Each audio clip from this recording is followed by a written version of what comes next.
Another way to put silver into perspective is to see how far the market has come since I first got involved in silver in 2005. When I first got involved in silver, the country was in love with real estate. I saw former car salesmen that could not sell a car all of a sudden make $250,000 doing mortgages. Money and debt were flowing and the times were really good. I questioned what caused these good times, and the answer scared me. I learned that money was debt, and our debt was money. Our debt-based monetary system is one that must create more debt than the debt and interest accrued the year before it. If it does not happen, it will collapse upon itself and the mother of all margin calls.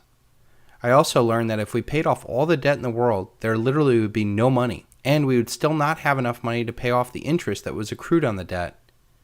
Once I saw these simple but powerful facts, I wanted to get out while the getting was good. The problem for me was that there was no obvious choice. I knew that if the dollar collapsed, stocks, bonds, real estate, annuities, CDs, and just about every other paper asset suffered the same fundamental flaw, that they were built on counterparty risk and debt. I finally stumbled across gold and silver. There seemed to be so little information on precious metals in a sea of paper pushers, and very few had anything to say about silver, much less being positive. Back then, there were only a few voices that were really understood the silver market. Not only did I educate myself on silver, I took action. I literally bet my house on silver. I did this while my wife was pregnant with our first child, and everybody in the world calling me a fool for selling my house. We know the rest of the story, where the housing and the silver markets have gone since then. The thing that I find amazing is how far we've come in the silver market since 2005. This is not about silver going up 400%. It's about the total investment environment. Let's look at how the silver market has changed since then.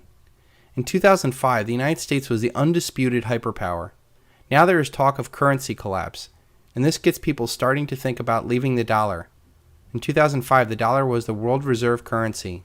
Now major nations like Japan and China have dumped the dollar in bilateral trade. There's even talks of the BRICS nations forming their own IMF, own currency markets, and own stock markets.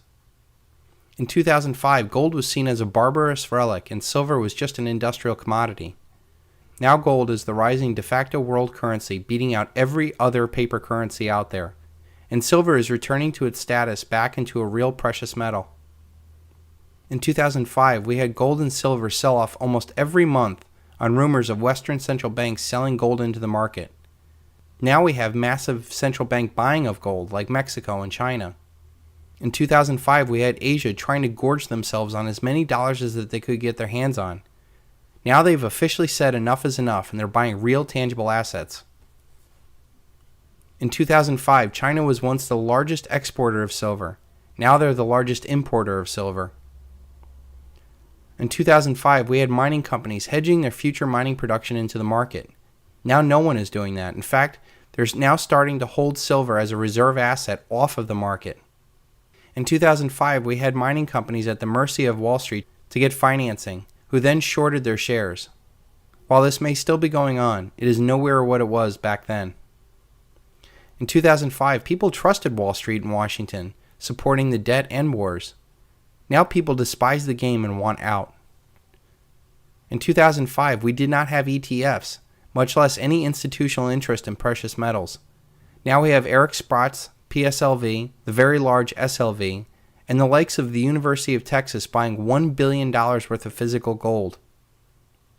In 2005, you had to dig for information on silver, only to find some articles written a couple months ago. Now everyone and their brother has a blog about silver, with all the latest action and updates. In 2005, the United States Mint sold 8.5 million ounces of silver, valued at more than $63 million during the whole year.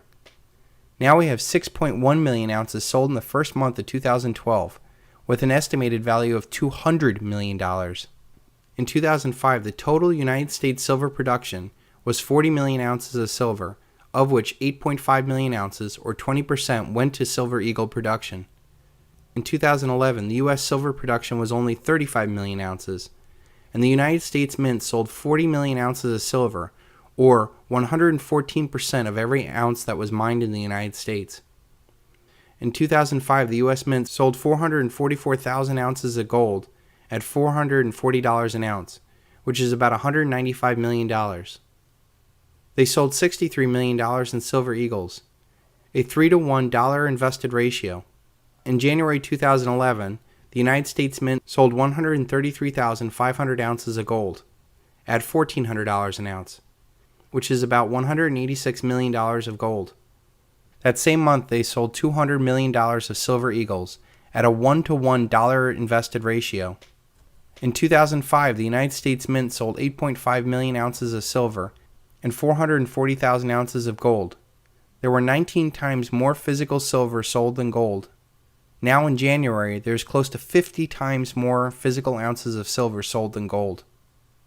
Does anyone doubt, with all this relative demand for silver over gold, that the gold and silver ratio should not collapse? In 2005, $7 silver was only 14% of its nominal all-time high of $50, and $440 gold was at 51% of its nominal all-time high of $850.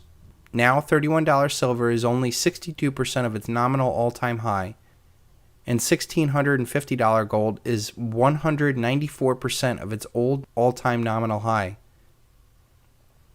And just as a reminder, these are nominal numbers and not adjusted for real inflation. In 2005, there was no such thing as too big to fail, TARP, TALF, QE1 or 2, Operation Twist, LTRO, sovereign debt crisis, etc. And now it seems like there's a new one every month. In 2005, there were no survival or prepper shows. There was no Occupy Wall Street or Tea Party. There was no Ron Paul or even talk about constitutional money. In 2005, the Federal Reserve did not do interviews, and Blythe Masters was still cooking up credit default swaps. In 2005, the total derivative market was only $250 trillion. Now it is estimated to be as high as $1.3 quadrillion. In 2005, unemployment was rare and short. Now it is pervasive. In 2005, we had asset inflation. Now we have necessity inflation. In 2005, there was no states talking about gold and silver legal tender laws. Now we have Utah leading the way for 12 other states. These are just some of the major changes that come to mind in my 7 short years in this market, and it seems we've come a long way. The truth of the matter is that we still have a long way to go. This will not end until the dollar is dead, the deficit's corrected, and a massive paradigm shift in everything that we know. I used to sweat about 20-cent moves when silver was $7. Now that looks ridiculous. When this secular bull market is over, $35 silver is going to look like the biggest no-brainer in history.